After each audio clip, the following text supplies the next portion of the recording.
Hari ini saudara sekalian, ketika kita beberapa hari kemarin melihat bagaimana Iran secara terbuka untuk pertama kalinya menyerang Israel, maka saudara sekalian, ini membuat sebuah peringatan dan pembelajaran buat kita tentang apa yang Alkitab sudah nubuatkan.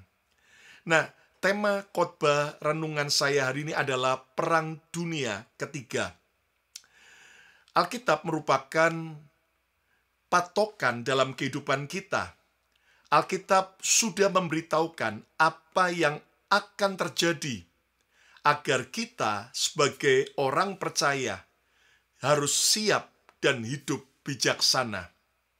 Kekasih Tuhan, kita tentunya mau dan terus berdoa bagi perdamaian dan tidak ada peperangan. Tetapi Alkitab sudah menubuatkan bahwa akan terjadi semakin banyak peperangan, semakin banyak gempa bumi, semakin banyak krisis ekonomi, kelaparan, penyakit, dan itu semua hari-hari ini sedang digenapi.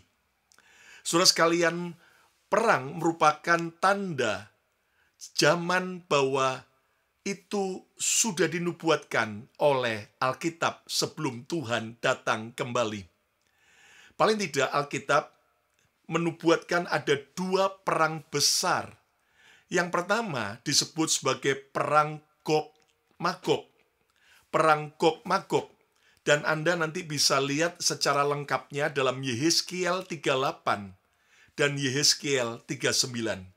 Yehezkiel 38 dan Yehezkiel 39. Lalu perang besar yang kedua yang Alkitab nubuatkan adalah terjadinya perang Harmagedon. Perang Harmagedon, dan itu ada di kitab Wahyu pasal 16 dan Wahyu pasal 9. Wahyu 16 dan Wahyu pasal yang ke-9. Dan dari kronologis tentang peristiwa akhir zaman, perang Gog-Magog adalah perang yang terdekat dengan zaman kita hidup sekarang.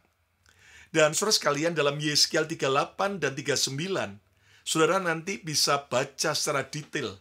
Itu merupakan nubuatan Alkitab tentang terjadinya perang Gog dan Magog.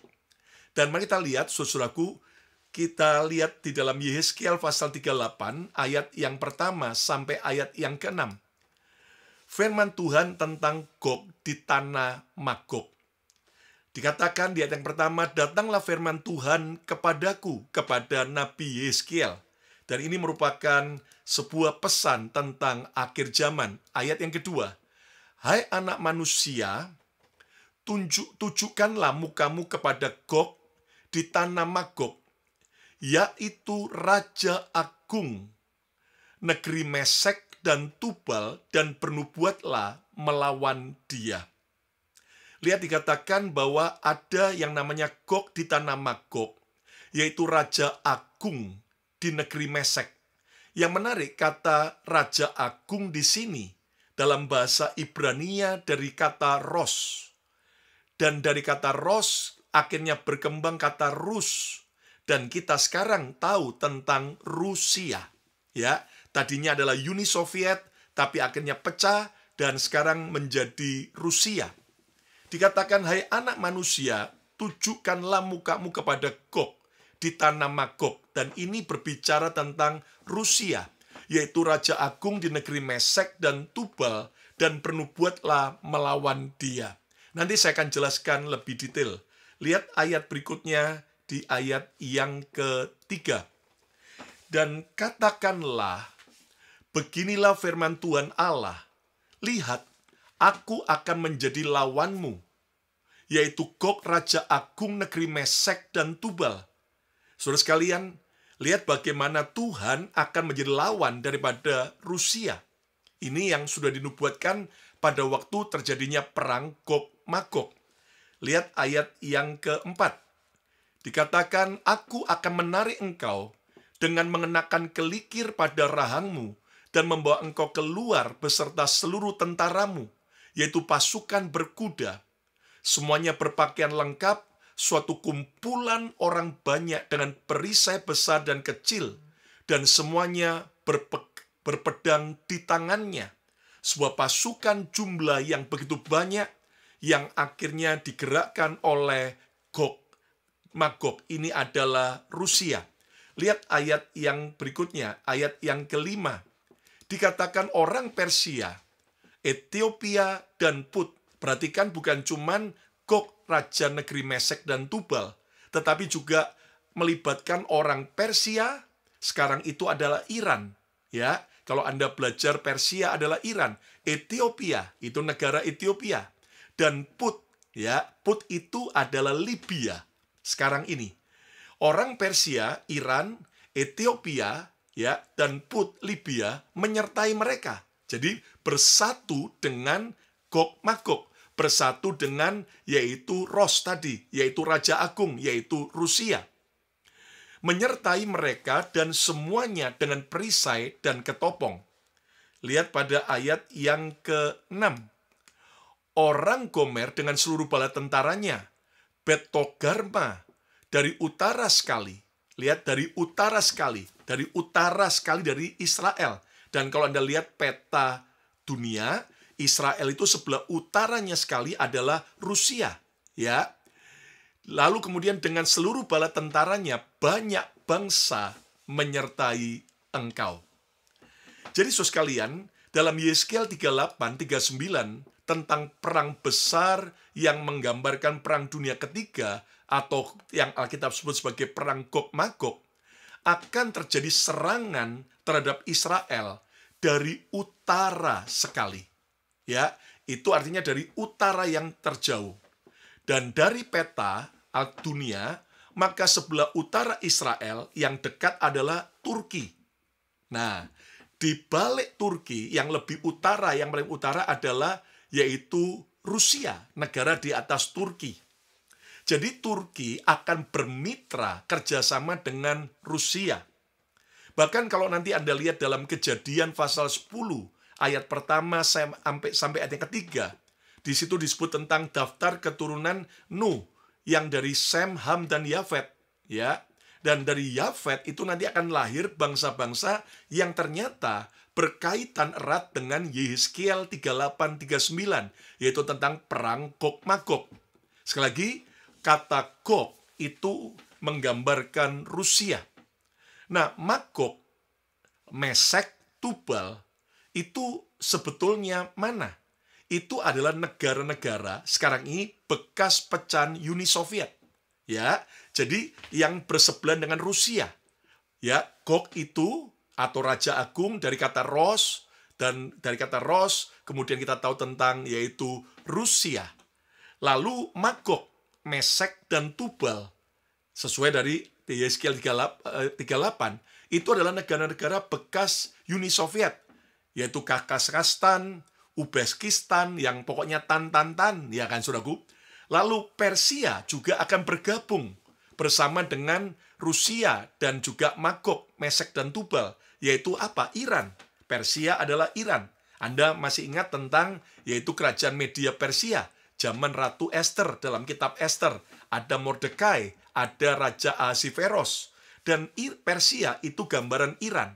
Nah, sekarang kan Iran mulai menyerang Israel secara terbuka. Selama ini Iran, saudaraku, secara sembunyi pakai kelompok Hamas dan kelompok-kelompok yang lain untuk menyerang Iran. Dan tentu Anda mengerti bahwa di belakang Iran, siapa yang membackup? Rusia.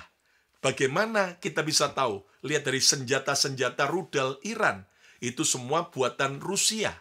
Bahkan, saudara sekalian, pemimpin Rusia, ya, dalam beberapa saat kemarin, saudaraku, sempat datang secara terbuka pertama kali mengunjungi Iran. Dan ini merupakan penggenapan bahwa Rusia akan kerjasama dengan Iran untuk nyerang Israel. Lalu Gomer dan Bet Togarma. Siapa yang dimaksud dengan Gomer dan Bet Togarma? Ya, itu adalah Turki, ya, dan Rusia. Jadi Iran akan kerjasama dengan yaitu Rusia, lalu juga Gomer, Turki, lalu Bet Togarma, Syria. Ya. Lalu Put itu mana? Libya. lalu juga Ethiopia. Ya, saudara sekalian, termasuk daerah Ethiopia yang berdekatan adalah Mesir dan Sudan, bagian selatannya. Jadi saudara sekalian, ternyata ini yang sudah dinubuatkan oleh Alkitab. Dan ketika Israel nanti dikepung dalam perang Gog-Magog oleh Rusia dan sekutunya, di mana sekarang dimulai dari serangan Iran. Tentunya sekali lagi sebagai hamba Tuhan, saya mendorong saudara, kita mari berdoa supaya tidak terjadi perang berlanjut dalam waktu dekat ini, supaya Israel ya tidak menyerang balasan Iran. Iran juga tidak kembali menyerang Israel lagi. Ya, kita berdoa, tapi kita tidak tahu kalau memang sudah harus digenapi pengnamaan Alkitab. Dan ingat bagaimana Amerika akan juga, saudaraku, menyerang Iran, sudah mengancam jika sampai Iran terus menyerang Israel. Bahkan kemudian nanti di belakang Iran ada Rusia, dan tentunya juga ada sekutunya Rusia, yaitu Korea Utara dan juga China. Dan saudara sekalian, jadi ketika Israel dikepung oleh Rusia dan sekutunya, maka itulah penggenapan perang besar, yaitu Gog-Magog. Jadi, saya harap setiap saudara mulai mengerti. Ya, sekarang kita lihat lagi Yeskiel pasal 38, ayat yang ke-14 sampai 16. Sebab itu bernubuatlah, hai anak manusia, dan katakanlah kepada Gog, yaitu kepada Rusia, Raja Agung tadi, Ros tadi, Rusia. Beginilah firman Tuhan Allah. Ketika umatku Israel sedang diam dengan aman dan tentram, pada waktu itulah engkau akan bergerak.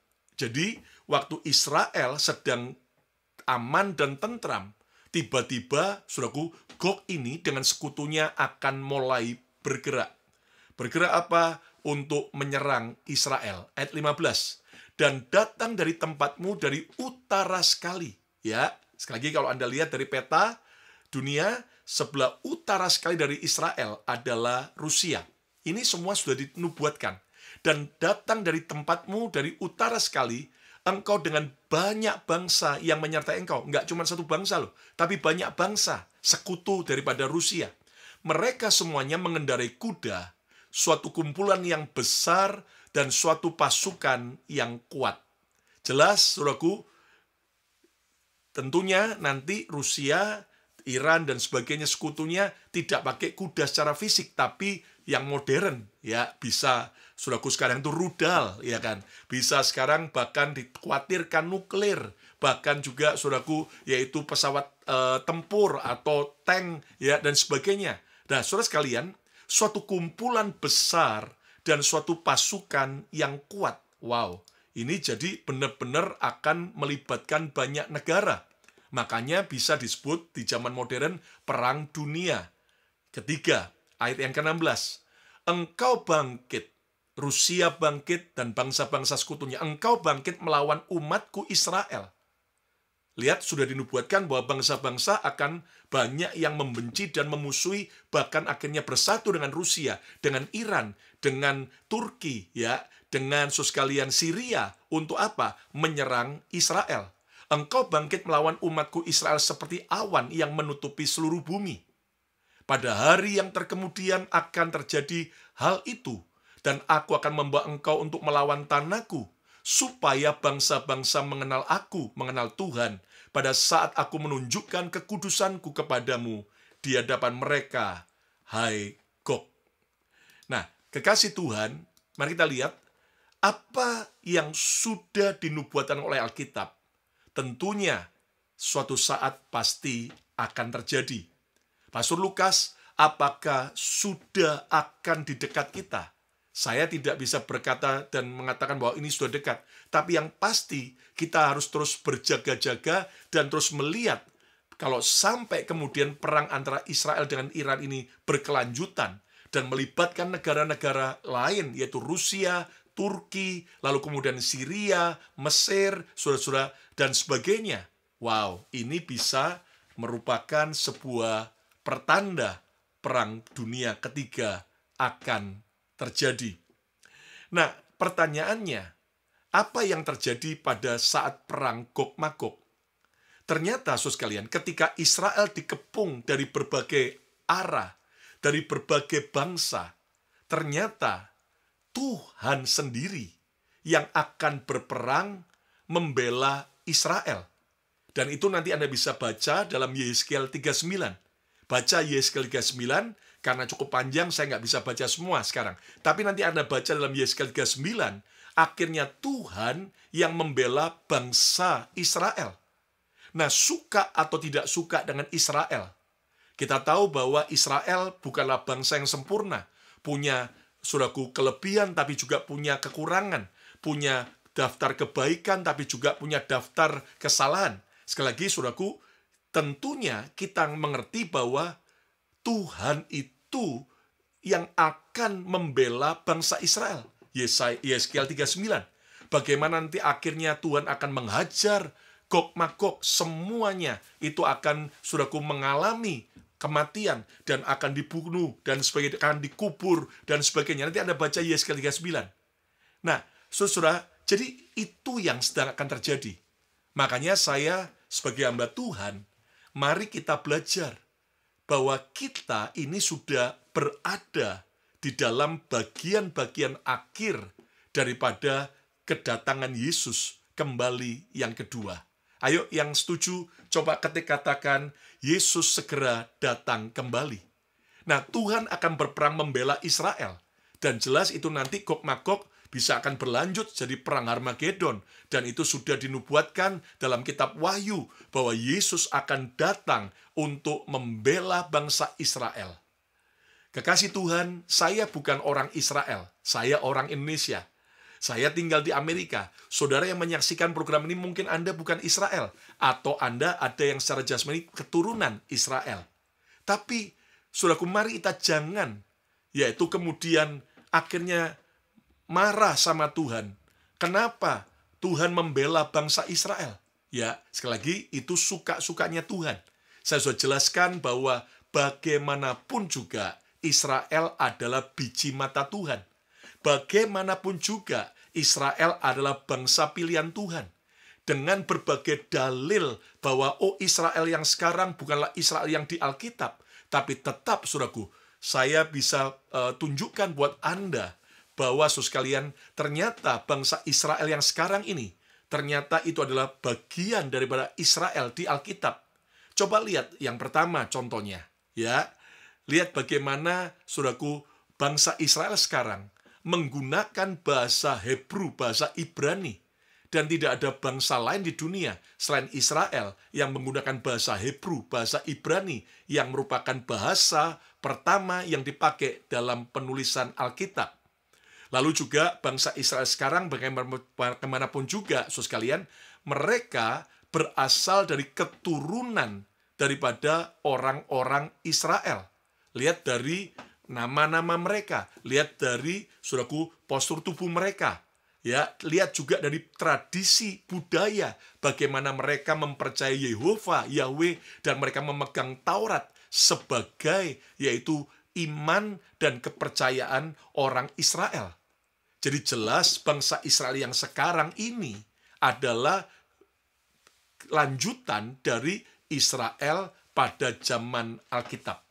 Sekali lagi, kita tentunya tidak mau terlibat masalah politik, tetapi ini merupakan penggenapan Alkitab, bahwa memang Israel itu bangsa pilihan Tuhan.